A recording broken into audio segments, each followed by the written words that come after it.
Hi, I'm Jenny Chandela. I specialize in helping self-builders just like you develop your bespoke low-energy home. And at AC Architects, we really know that you want to live in a home that truly fits your needs. But we also know that you need to understand the self-build process. And the problem is that many of these self-build shows and exhibitions are located far away or inconveniently, and this is going to leave you frustrated, confused, and quite often just simply not knowing where to begin. We believe that all people should feel empowered to build their dream home. We also understand that self-build resources really need to be easily accessible, regardless of individual location or circumstances.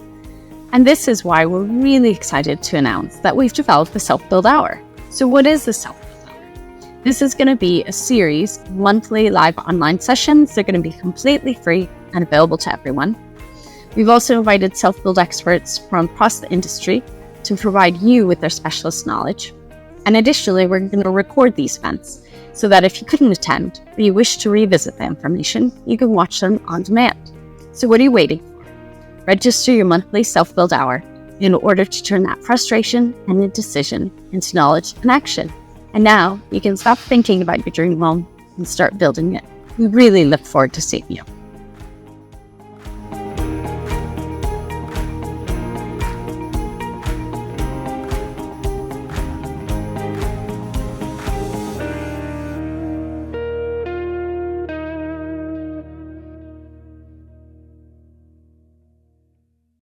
So we have the pleasure of being joined today by Jason Orme. He is our expert as the editorial director of Homebuilding and Renovating magazine.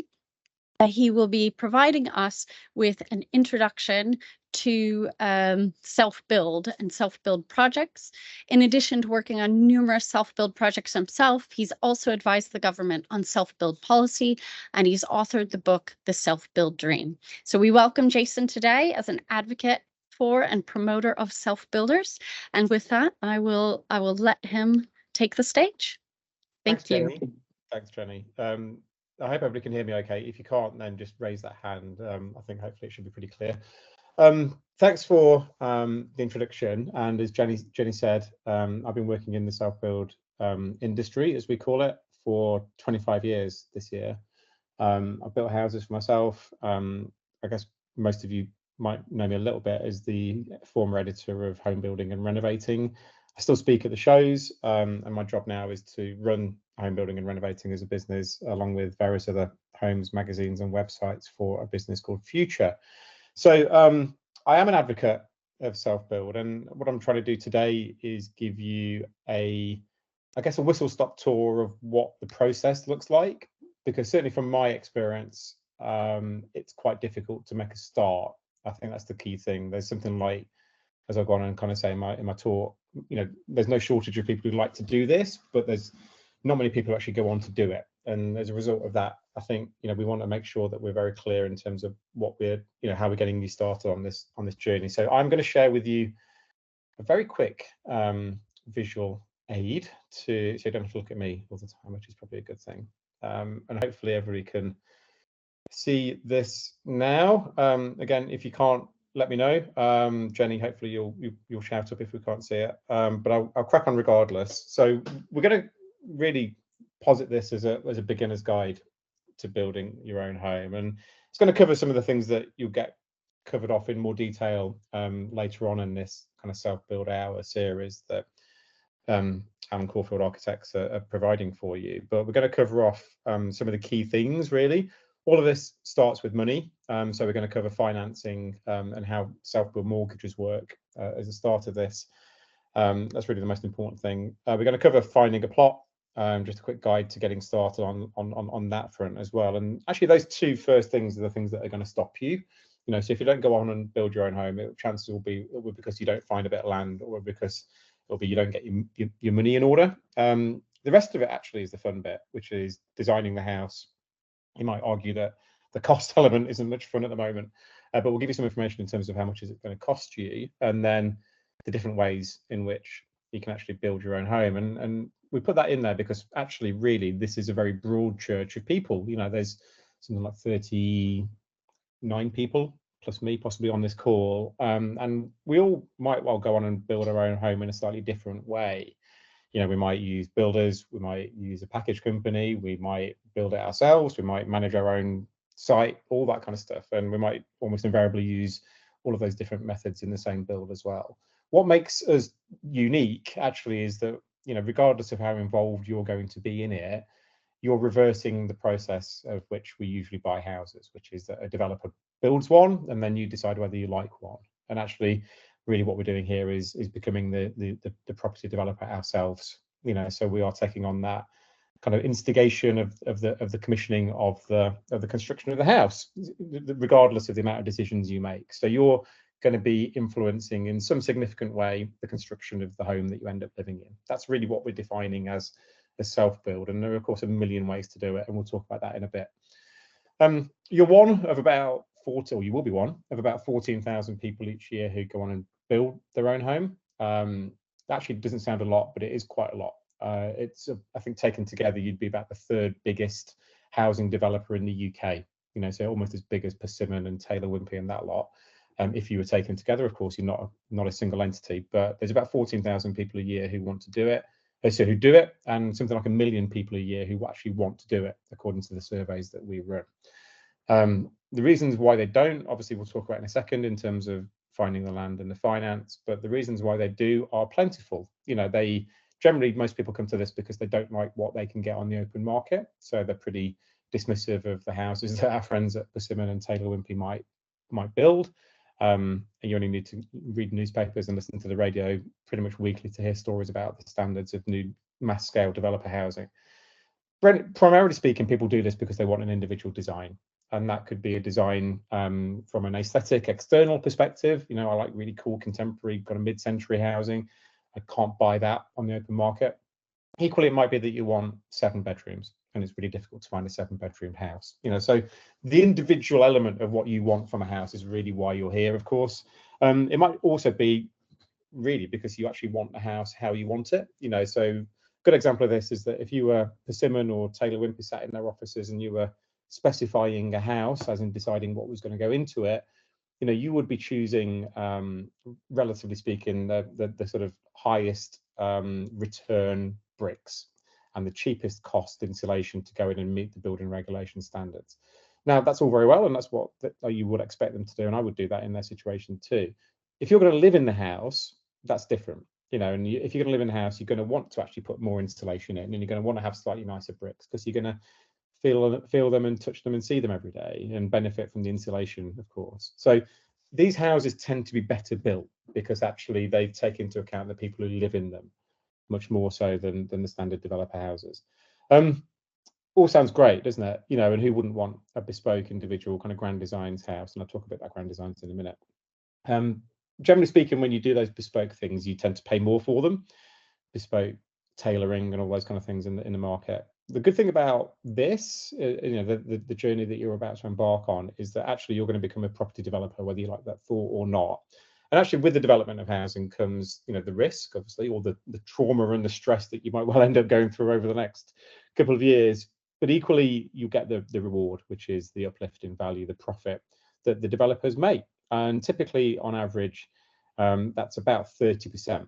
And what I mean by that is by the time that you've bought the land and by the time that you've paid all the money out to builders and the materials providers, the total cost of the construction of the house on average is about 30% less than the value of the house on the day that you walk in. So it's a really actually instant profit kind of thing. Now, I'm definitely not trying to sell it to you in that respect, but it's a really nice benefit to think about that equity uplift that you'll enjoy, the developer's profit going into your pocket effectively. So it's a really good thing to do. So why on earth don't more people go on and do it? I just want to quickly talk about what it looks like as a pathway for you. So generally speaking, when we talk about building a house, we talk about these things. You know, we talk about the first thing that you'd need to do is find land. Second thing you need to do is then go on and get a design on it. Speak to Alan and all his colleagues there. Zeke, we'll come back to those questions at the end if that's all right, but we'll make a note of them and definitely get back to you. And the design, obviously, that once you've agreed, that comes the planning process, getting planning approval for it, And at that point, then you're beginning to engage now with the builders and work out how to get it built and what it's going to cost. So all that kind of pre-work effectively. I mean, one of the things that I always found amazing the first time I did it was actually how long it took to get to the point where the house was built. Now, really the process that you're in now, even before you might have even found land, or if you found land working with designers or planning consultants to get around planning issues, all that stuff takes a lot of time.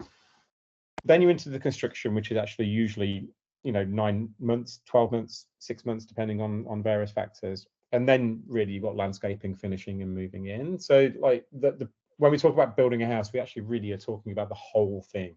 And actually a lot of the kind of work we do on home building and renovating really actually doesn't deal with construction at all. It deals with the project management, actually getting these projects off the ground.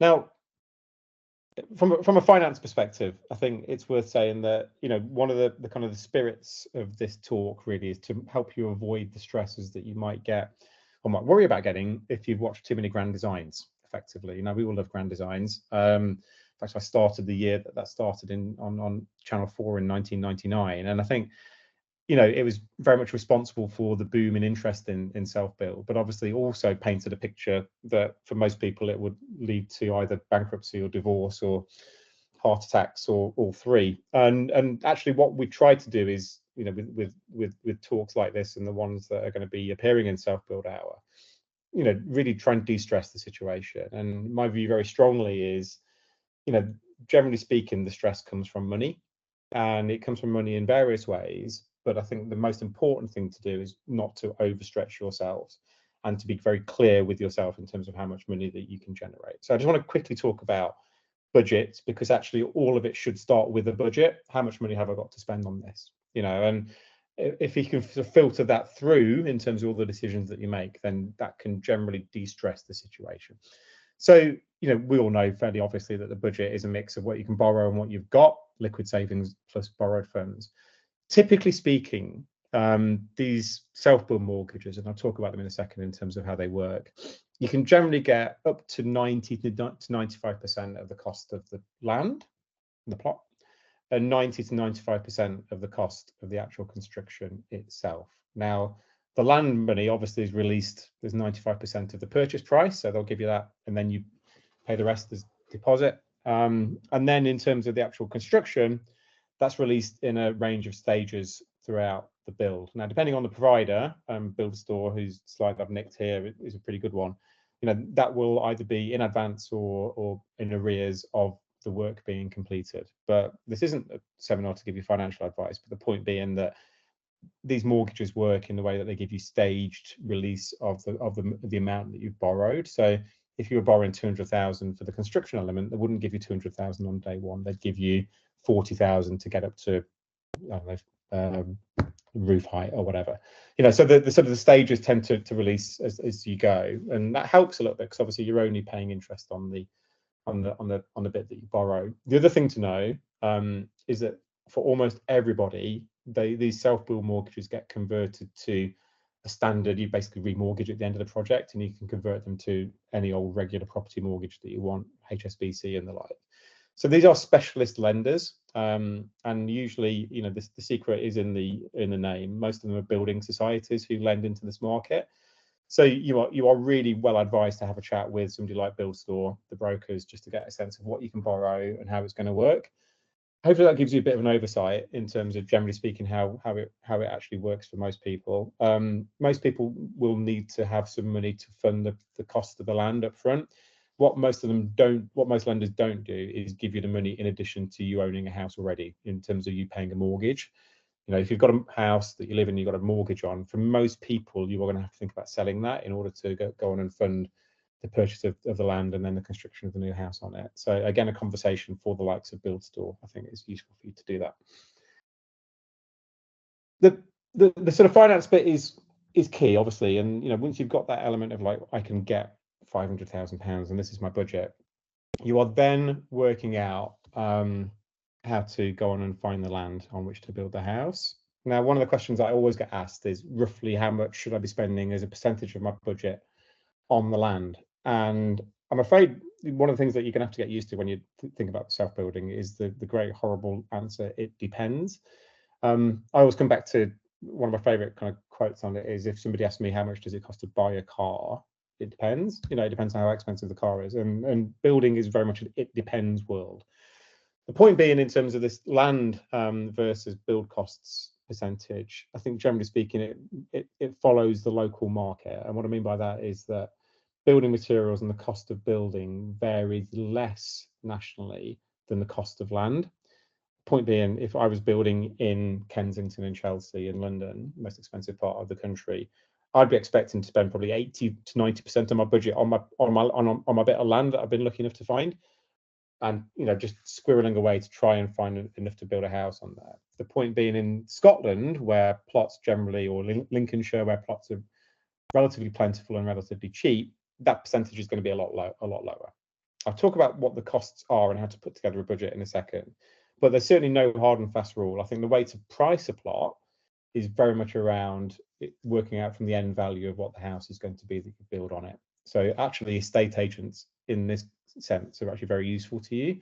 When you're looking at a plot, the estate agent will talk you through it, and the first question you should ask them is, well, actually, if we had the most amazing house on the world on this site, what would it be worth? And then you're taking off your construction costs, which we'll come to in a second. You're taking off effectively any development costs that you've got. So for example, the cost of architecture, the cost of interest on the loans, plus obviously you want to bake in that 30% profit. That taken off is effectively what you're left with as the residual land value, which is what surveyors will value the plot at. So you can do a fairly good mathematical take on it, but we'll come to that in a bit. So on to finding land. And I think, again, just my view on it really is that people generally just aren't active enough when it comes to looking for land. They tend to, certainly in my experience, they'll probably watch a few episodes of Grand Designs, fall in love with the concept of building a house for themselves, and then go on to Rightmove after a couple of glasses of wine and try and look for a plot in their area, and then be very disappointed that they can't find one at the price that they can afford. And that is when their self-build journey stops and they give up on the dream entirely. I mean, what a shame that is, that they end up doing that. I think they need to, and anybody who's doing that needs to be a lot more active, because I think, the message I'm trying to give you is that the more things that you do, the luckier that you get. There's two types of plots that are on the open market, as you can see from the slide above you, in front of you, and plots that aren't. And the plots that aren't are the ones that the developers tend to come up with. There are a few things that we can do in order to take on those roles ourselves, and I'll talk about those in a second. But hopefully what you're doing now, if you're looking for land, is you've already registered with the estate agents in your area that deal with land. Not all of them do. You are understanding the auction process in your local area, different types of auctions, including these very small localized village auctions, really, that are held at sort of golf clubs on the edge of villages, where you get maybe a handful of lots once every quarter. It's always a couple of building plots on, for sale on those. But equally, and probably more importantly now, these big national auction houses with the likes of Roy Pugh and SDL, and you can Google them after this self-build hour just by typing in property auction. You'll see a list of names that are basically these big commercial auction houses, usually online. They used to be held in big football stadiums, actually, and they tend now to be selling off buy-to-let opportunities, commercial land, and all that kind of stuff that doesn't interest us as self-builders. But where it's interesting for us as self-builders is that they're also the place where the big national utility companies go to sell off their bits of land. Now, around our neck of the woods, we've obviously got HS2 that's just been basically mothballed. A lot of land being sold there by the big government agencies, railways, water, electrics, all of these big quasi national businesses, national utility companies have got loads of land. Ministry of Defence has got 2% of the whole of the UK land mass. But all of them, as you might imagine, are under huge amounts of pressure from the government to get rid. And they sell these bits of land through auction houses like the ones I've described. And actually, generally speaking, they're really interesting for the likes of us, because they're unusual little weird bits of land that developers don't want because they're too problematic. But we like them because we can then go on and build an interesting one-off fantastic house on them. So get out there and have a look at the auctions. Is the point. Land finding agencies like plotfinder.net tend to gather up all of these opportunities for you for a fee. But the most important point of this slide is this one, which is effectively knowing what to look for and being realistic in terms of what you look for. So I think we all look for to the point of the one on the top right there, we all look for land like that. You know, like it's not very flat, but certainly, you know, greenfield, beautiful green sites with lovely views. Actually, about 55% of self-build projects are on the site of an existing house. So, like the one on the bottom right, where for most of us on this call, we can probably recognise that as a potential self-build plot, where knocking down that bungalow would release a bit of land for us. So actually, when you're looking on Rightmove, if that's all you want to do, you should also, at the very least, look for bungalows and look for houses, and look for properties that estate agents seem to think are in need of refurbishment, but we know are probably better served by being knocked down. And the knockdown costs are, you know, minimal compared to the benefit of finding the land. You know, typically in the low tens of thousands, you know, maybe even less than that. So open up your, you know, your sphere of search, and I think you'll begin to find some interesting ones. Well, I talked earlier about the plots that developers find. I'm interested very much in that for us. I think as potential self-builders, they do things that we wouldn't think about. There's nothing stopping you doing it. So Google Maps, this isn't, I don't think, a Google map image, but it's a representative of the kind of thing that you might get if you went on Google. It helps you identify the gaps in the local street scene, you know, and actually in built-up areas, generally speaking, the gaps are potential building plots. So this garden that I've identified in red here, owned by probably the house next door, you know, there's nothing stopping a developer, and I'm sure the developers already have done, saying, look, you know, there's a big bit of land next to you. You never seem to use it. Would you be interested in selling it to us as a plot? We're right to get planning permission on it. And the developer, if they get the sort of tacit agreement of the owner, would then go off and create an option. It's called an option agreement with that owner that says something like, if we get planning approval, we'll give you £300,000 or whatever the agreed fee is. There's nothing stopping you doing that at all. And generally speaking, within built-up towns and cities, that's how developers find land. They use Google Maps, they use Pro Maps. Nothing stopping you doing that tonight. Just having a wander around, you know, from a bird's eye view of your local area. And the land registry, for I think it's £4 or £3, will tell you who owns that bit of land.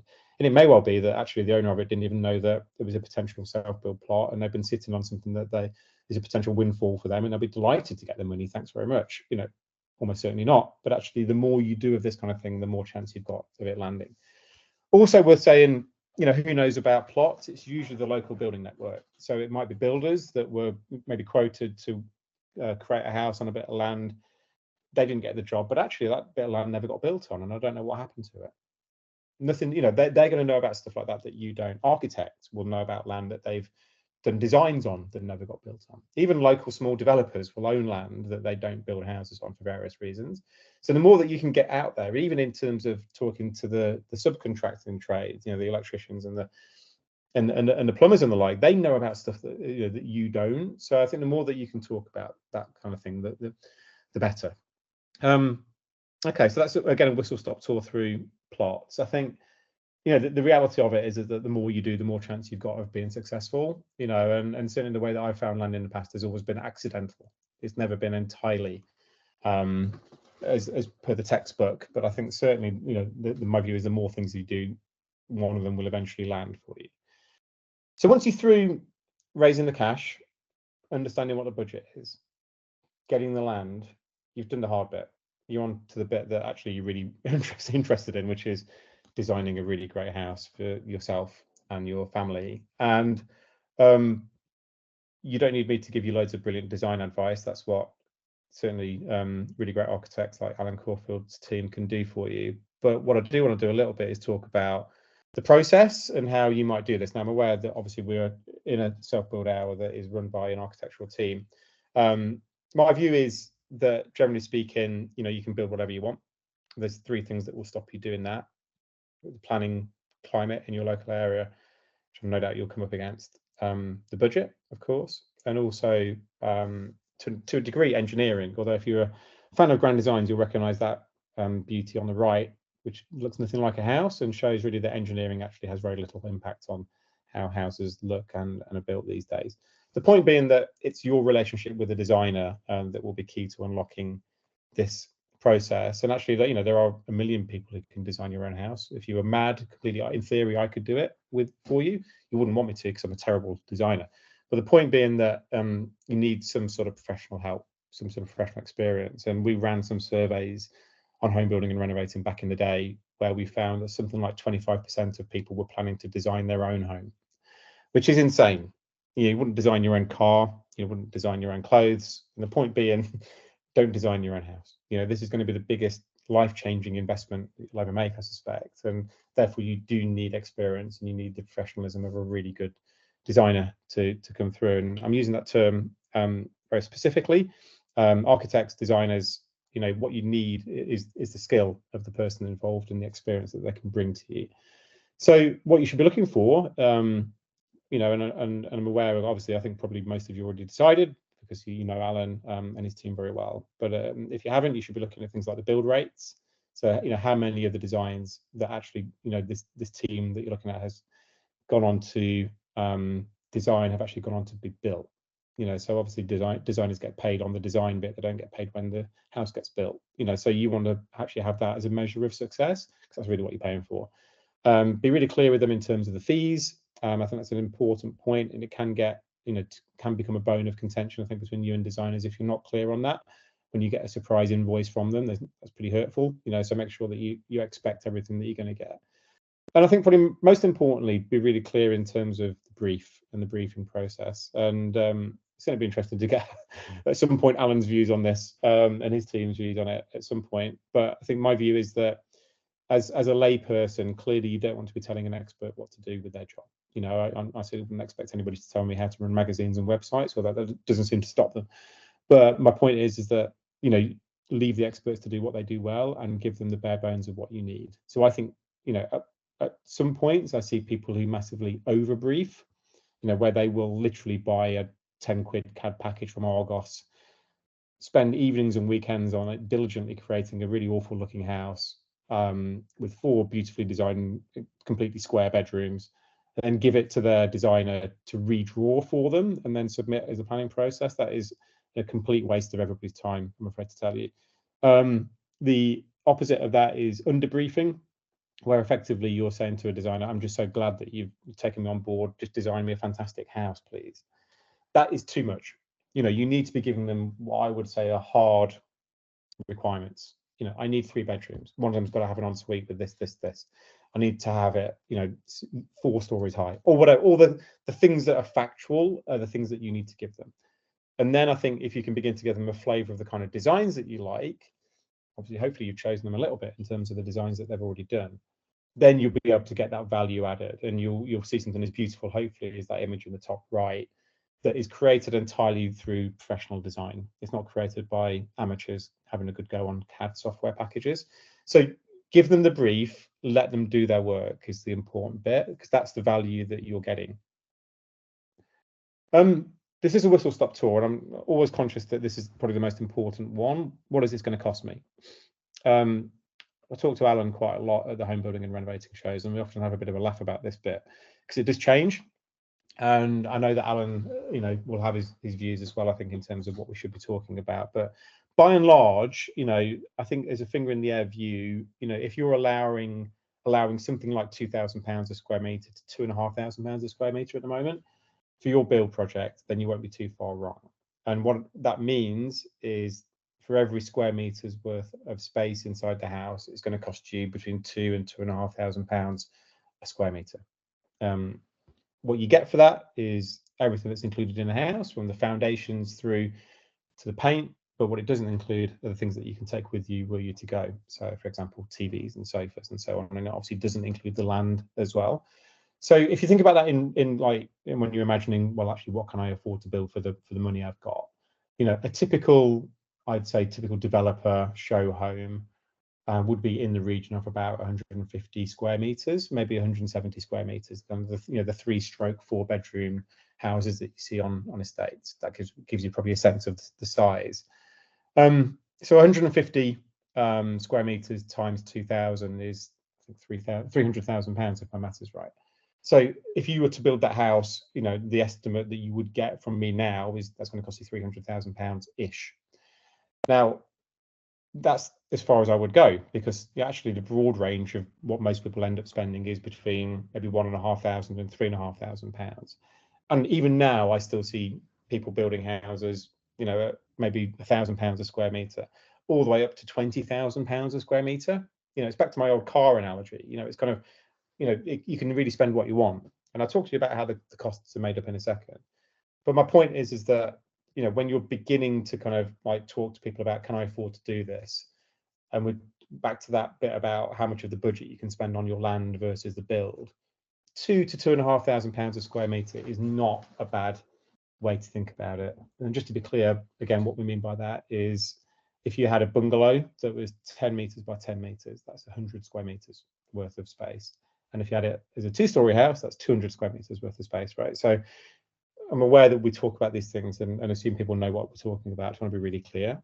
And then you get into the detail, and that's really where the cost bit is interesting to me.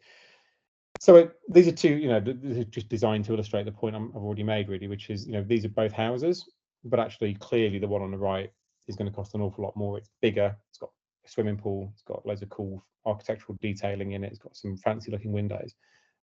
When you ask a builder without them seeing any detail and no plans, don't know where you are, how are you going to build it, be really suspicious of builders who are giving you fairly detailed pricing, because they're not going to know anything and the costs are going to be wrong. So the more flavour that you can put onto the price or onto the quote that you're going to go with, the more detailed the price is going to be and the less is unknown. Clearly, these things affect, or the most important things that affect cost. Size, the bigger the house, the more expensive it's going to be to build. You only need to go and buy some wood flooring from B&Q this weekend to know that. Clearly, the specification will impact it.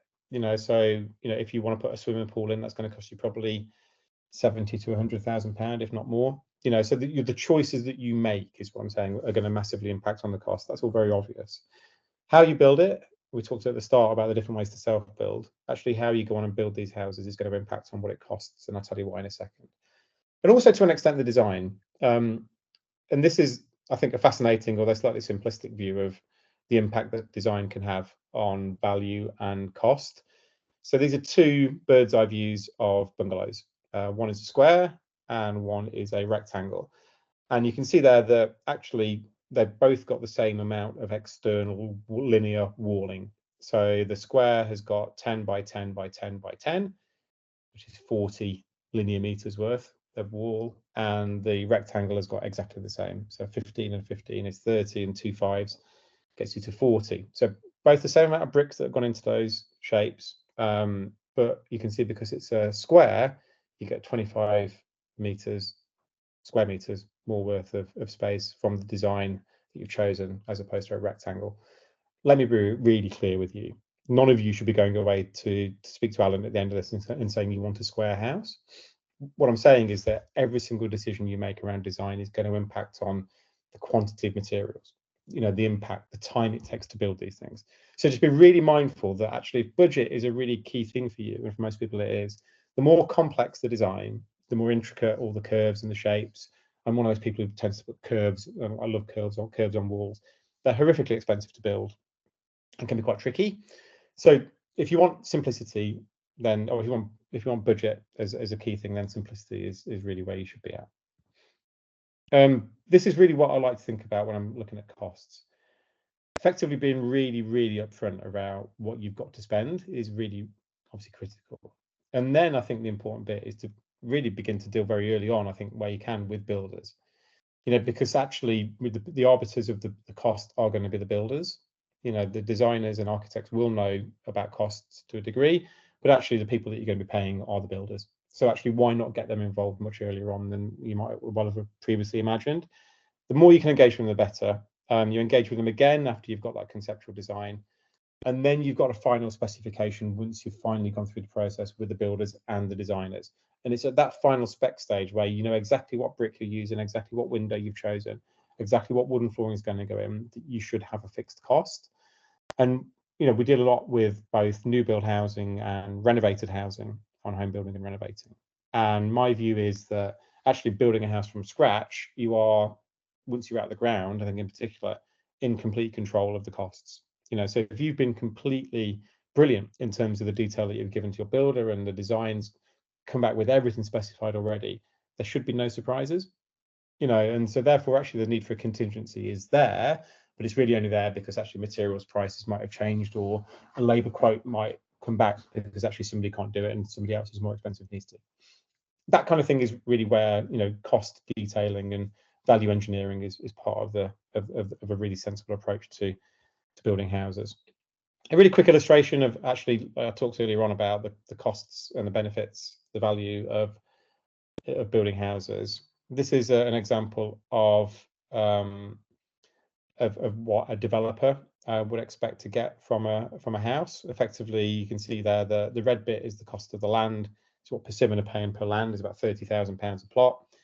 They're building the land for about, so building the house for about another 130, and then they're going on and making about £74,000 as profit on each of the houses that they do. You can see how different that is now to 2010. The point being that actually that's about 29%, 30% in terms of the overall value. Now, you will not be buying land for that cheap, you know, and as a result, actually your profit might be squeezed in some areas. Don't forget, generally speaking, estate houses have a lower value than the houses that you'll be building to. I just kind of thought it was interesting to kind of illustrate that mix from a developer perspective. I'm not going to talk about materials inflation too much because that's actually not quite the problem it was 6 months ago. I just do quickly want to talk about build routes and how you get these houses built. So I talked a lot about, you know, we are all self-builders despite our different approaches, and you know, my view is that most people probably will approach this and think they're going to use a builder, or what they might call a main contractor, somebody you would have the main contract with, to build the house for them. So a builder in that sense of the word, and the builder would either do a bit of labour themselves, but for the most part would bring in either their own employed team, or subcontract out quite a lot of the projects to, you know, electricians and plumbers and plasterers and so on and so forth. About 40 to 50% actually of self-builders use builders in that regular sense. And if you've done extensions on your house, it's the kind of process that you know well. They will, you know, be the people who are the point person for everything that goes on site. They'll arrange materials deliveries and so on and so forth. Some people will want to take on that role themselves and become their own main contractor. And actually, that's not beyond the wit of anybody on this call. Sometimes it's a restriction in terms of time. So my wife's a teacher. It's impossible for her to do it because obviously she can't answer the phone during the day. She can't get to site if needed, whereas I can because I'm here all the time and very flexible. So I think it's more about your availability and your circumstances rather than necessarily knowing exactly how to ensure that a bricklayer does a straight run. You know, because actually the bricklayers should do straight walls anyway. The point being that actually if you employ the right people, then generally speaking you can keep off them.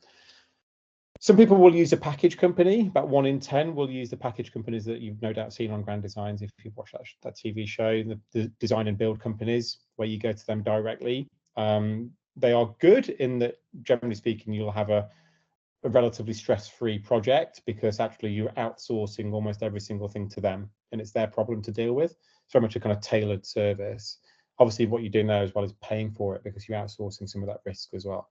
So they're the three main ways that people do it. Something like 9%, I think it is, of self-builders actually build the houses themselves. So the DIY element is there, but not massive. I think it's also true to say that quite a lot of people will approach some of these things in their own hybrid ways. So, for example, you know, I've used builders to get me through to weather-tight stages, and then taken on a project myself and manage my own electricians and plumbers and plasterers and so on.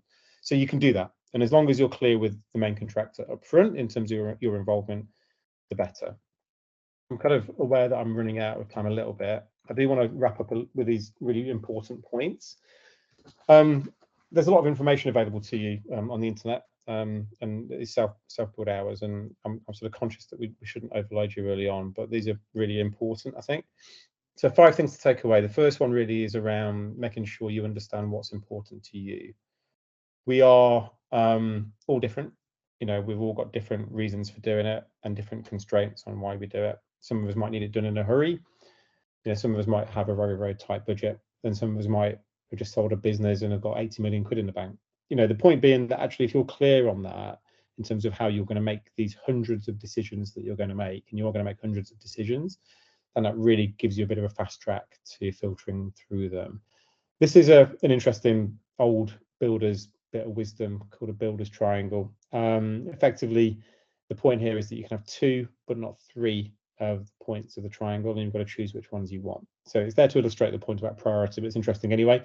So in theory, you could have a very cheap house, low cost house, but you can either have it fast or very well built. You can't have it both. And so, the point being that there are always going to be compromises and things that you need to take on board here. You might want to build a house because you've got a requirement to have zero energy bills into your retirement, for example. That will be the filter through which you apply all the decisions that you're going to make over the next 18 months too. And that's knowing that now is really important. I mean, so many people at self-build shows who just kind of want to build a house, not quite sure why, like they haven't got a particular reason to do it. And that's when they get into difficulties, I think, making decisions and can spend quite a lot of money on stuff that really they don't need to.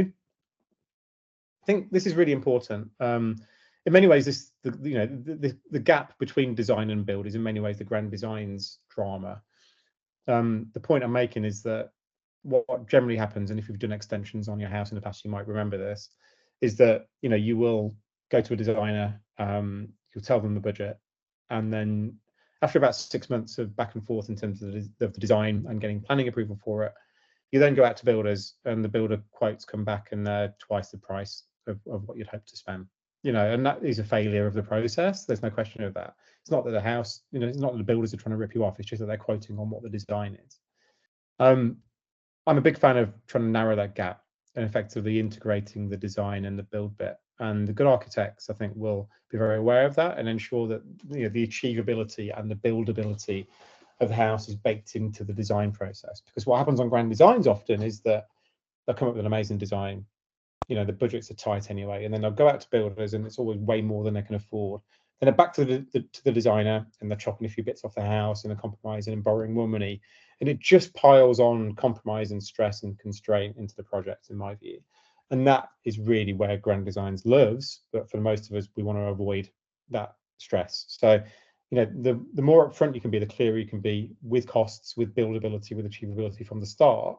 Really, you can take out a lot of that pressure later on.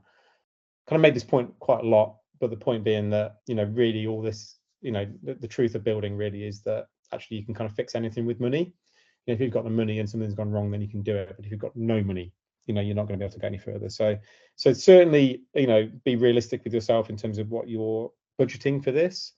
Don't forget around, generally speaking, prices only go one way. So if you can buy stuff early on in the project and store it, then do so. And I think, my view is just always have the filter of money. So you are kind of always looking at stuff through that lens. There are quite a few silly mistakes that first-time self-builders tend to make. You get good advice as you go with a really good architect to think about this and a builder. But generally speaking, they're things like planning conditions. So, when you do finally get that planning approval document, and it says approved at the top, don't just chuck it in the bin, like have a read through it, because at the bottom of that will be a list of planning conditions that you need to show that you've discharged, which is the word that they use for it. There will be things like, we want to see the brick that you're using, or we want to make sure that we've got an approved landscaping plan before you start. If you don't meet those, the planning consent's invalid. And I've known people who've been burnt that way before as well. The other one is cash flow. We haven't talked about that much, but it's worth 30 seconds, I think. One of the great things about building your own home is that it's VAT free. So as opposed to extending or renovating an existing home where you pay 20% on everything, when you're building a house from scratch, it's zero rated for VAT. And what that means in reality is that if you're employing builders, labourers, they should not be charging you VAT on their invoices. And if they have, then you shouldn't pay it, and you should ask them to re-invoice. They're effectively VAT collectors, and they shouldn't be collecting VAT from you. If you're buying materials, of course, you'll have to pay VAT on them. Good luck trying to go to B&Q this weekend and buying some wooden flooring and declaring yourself a self-builder to the 17-year-old cashier. You need to get that receipt from the 17-year-old cashier at B&Q, keep it, and then you can claim back, I think it's within 6 months of the completion of the project, from HMRC, the full 20% of VAT that you've paid. Often for most self-builders, that's typically in the low tens of thousands by the time you've been through building, buying everything you need. So there's a cash flow thing there. So the point being that when people give you a quote about how much it's going to cost, actually you need to be thinking about, well, actually I need to almost like fund that 6 months worth of VAT as well. So those kind of things are the hopefully the details that good architects and good builders will help you out on. And lastly, and most importantly, my last slide, which is really about making sure that you're realistic with what you are going to know. So you will ultimately never become an expert. I know a lot of people who are engineers who go into self-building. I've got a family of engineers, so I can kind of say this. They try and find out everything. They try and find out how thick the insulation should be, so then they can tell the insulation company who's been doing it for 50 years what the insulation thickness should be. Leave the experts to do what they need to do. And actually, if you are beginning to interfere and try and second guess, then generally speaking, you've made the wrong choice in terms of the builder or the labourer that you're using. It's really important that actually you just let them get on with it. And the thing that you can do is choose well, choose the right people and choose the right materials. And that's kind of it. Just really quickly, it's a really prosaic talk. Hopefully like some good bits of information for you. I don't try and sell it. Like self-building isn't for everybody, but actually, if you are willing to take a bit of a chance on stepping out of the mainstream, then certainly I found it life-changing in terms of the houses that I live in. On a relatively standard salary. My wife's a primary school teacher. We live in a house. This is the house we're living in right now, that we could never have afforded to live in if we just bought a house on the open market and not had those few sleepless nights and not spent time thinking about it and going out to the self-build shows and all that. So it is completely worth it. And 99% of you will have a really great experience if you choose the right people and listen to experts. And that is it. Hopefully that was useful. Jenny, over to you. Yes, thank you very much. That was a really broad stroke presentation to self-build, but loads of content in it. So I think that will be useful for everyone to sort of get started, understand what they need to be looking at from the onset and where they can do a bit more research on things. So we have had several questions that have come in during the presentation. So I'm going to hand it over to Alan a bit to field some of those questions and start them off. Yeah, thanks, Jenny, and thanks, Jason. That was really good. A really good introduction to self-building. Lots of nuggets to take away there. I think I would like to start with a question, Mr. Orme. You've done numerous projects. What has been your biggest challenge, and what would you do if you had the chance over on your recent house? Anything that you would change on it? Yeah, I changed lots, and I think that's I think we care about houses as self-builders, and I know you do. We think a lot about them. There's only a certain part of the population that actually cares where they live and how it looks and how it works. And I think once you into it and once you do a house, you're never quite happy. And I think you end up thinking I could always just improve that one. So I would spend more. Actually, is the truth of the matter. I think easier said than done, of course, but I would invest more in good quality materials and not always take the cheapest option at the time that got me through it. So investing in the stuff that you can't change. I mean, I've spent a lot of money on windows, but I spent hardly anything on flooring, for example. You end up redoing it 3 years later, and so I think that's probably quite a good lesson for life, is just invest well. And this is a house. And as I just really quickly, as I always tell my wife, she always kind of says, like, God, you spend a lot of money on houses. So it's not spending it, we're investing it. These are houses that are going to add wealth to a degree, but also we get to enjoy it. So I don't buy clothes, as you can probably see. I don't buy fancy cars, but I do spend money on houses, and it's worth it. That's agreed on that one. Zeke had asked, is the 30% still the case? Is land is quite expensive and increased building costs? Yeah, it's an interesting one, and I think it's absolutely true that I think if you went on Rightmove and looked for a bit of land, you would generally struggle to find that 30% gap once you've taken the build costs off. And I think that speaks a little bit to where you find land. I think, a lot of people actually don't struggle to find land on Rightmove, but what they do struggle to find is land at the right price. So, I would definitely urge you that you do need to make sure that you're trying to factor in 20 to 30% uplift, because ultimately that could be a contingency in terms of the project anyway. So, you know, if it's not 30 to 20%, then it's probably the wrong price in terms of where you're starting from. And you're right, Zeke, is that, you know, generally speaking, I don't think land prices have come down as much as house prices, but they will. Yeah, and I think it's definitely about getting out there and being creative and proactive to try and find those plots, because as you say, Rightmove, Plot Search, Plot Finder, there's lots of good products on there or opportunities, but it's not what people want. They want to find that real bargain, and as you mentioned with that side garden, it's creating a plot, it's creating an opportunity that's going to be at that better value. And just continuing, there was a sort of follow-up question I've noted on in the Q&A. Where's it gone? We've got a flurry of questions have come in, which is great, actually. So, yeah, what's your opinion on purchasing consented land, then working on the amended consented design versus purchasing unconsented? What percentage premium would a seller expect on consented land?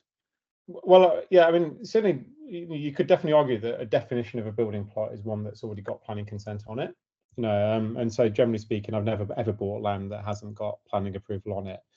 Equally, I don't know a self-builder that's ever built what the site's got planning approval for. You know, they will always take.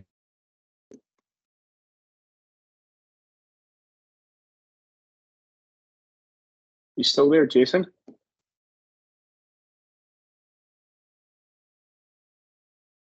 I'm not sure if it's my camera or if Jason's just gone off there, but I can just follow on that in terms of, as Jason I think was alluding to there, most people buy for the plot, not for the design. Yeah, I think Jason. Thanks, Neil. So I think So just you back, Jason? Yeah, I'm back. Yeah. Oh, you're fine. You just nipped out there. I was just following on. Just I think that you were getting to that most people are buying for the plot rather than the design, which is really the norm. And I think that it having consent de-risks it. That's where we always look at. I would be looking for purchasing something that at least has outline planning permission, if not full planning permission, because that's really de-risking it from your point of view. If they've got full planning, they might have spent £5,000 or £6,000 more in terms of outline planning, in terms of professional costs. So there will be a premium attached to that. So, Jason, you still there, Jason? Yeah, I am. Yeah. Yeah, perfect. And just if we can get Jason's camera back on, would be great. So, what construction method would you say is most cost effective for my self build, and how early on in the process should I consider construction method? I think personally construction methods are a bit of a red herring. I think people are obsessed by them, and I think I'm not quite sure I ever understand why. I've built in both of the main types of construction, you know, blockwork and brickwork and timber frame. And of course, you never quite know if one's more expensive than the other because the houses are different. But generally speaking, all the evidence that I've seen suggests that both timber frame and blockwork and brick are completely almost identical in terms of the overall costs. You know, it depends. I think my camera's. I've got a feel. I can see myself. I know seeing me isn't. I know seeing me is not massively important. So yeah, generally speaking, I think from a timber frame versus blockwork perspective, then I don't think it matters, and I think I would leave the choice to the builder. You know, I'd almost rather find a good builder and work out what they specialize in rather than insist on timber versus blockwork. The other ones, and you know.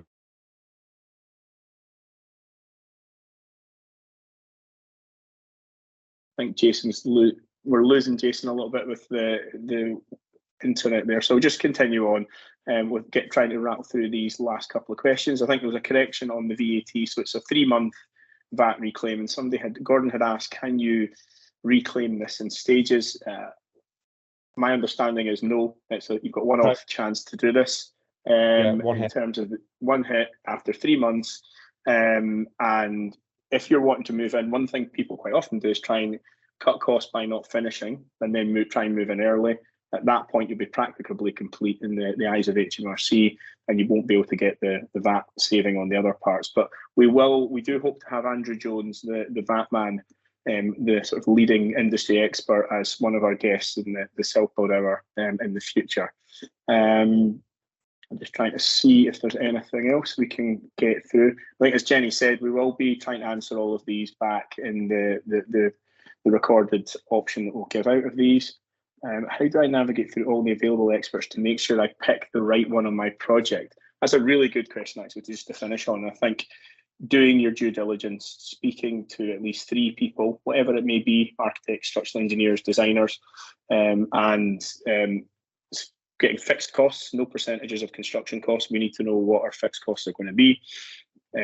Get references, go and speak to their projects, go and see their projects, speak to builders, speak to everybody who's been involved in it, find out the mistakes that they've made, how they fixed them, and just get the right people that do the right thing. So not all architects are trained the same way. If you want a low energy passive house using SIPs or timber frame, then go and speak to somebody that does that. If it's a small local simple extension, go and speak to a CAD technician that does that. That'll be the most cost effective and simple way.